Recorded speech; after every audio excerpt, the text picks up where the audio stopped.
the performers are waiting with us, the clients are waiting with us. And the guy's called Sebastian, and Sebastian appeared at the press of a phone, and I just said, help. And he said, what's the problem, Mr. Duncan? And I just said, and within 10 minutes, we got someone from the outside coming in to support us, put it right. And although they saw it happen, the clients, the customers we were working with, must have thought it was a very seamless operation. So that was a phew moment for me, if nothing else. That's a tough call, because I mean this, the service is really first class.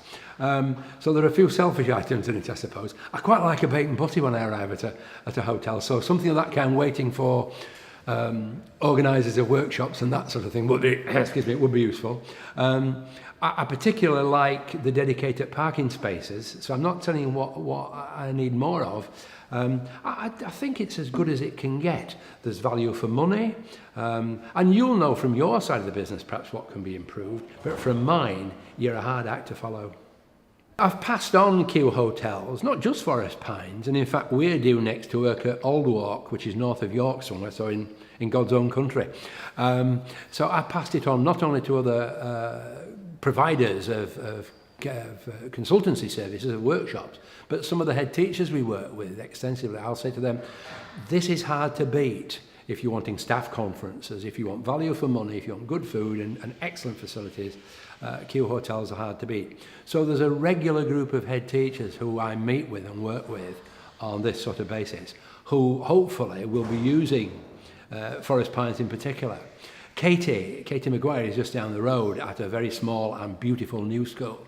And I know Katie's keen to partner the hotel in some of the environmental work that both they're interested in and that she's doing in the school. The quality of service at every point seems to me first class. This morning I walked in, I've never been in the hotel before, I identify who I am, and straight away there's a personal touch, there's a good morning Duncan, Lisa will catch you later. And that's the same thing at Forest Pines. From the moment you walk into the hotel to the moment you leave, there's always someone there to speak to you on a personal sort of basis. So you go for lunch, the staff there, very warm, very friendly, but not in a kind of obtrusive sort of way. I do get occasionally annoyed by hotels and conference venues where people are in your face. What I like about Forest Pines in particular is that they're there, but you might not know. And that's a great feeling for me.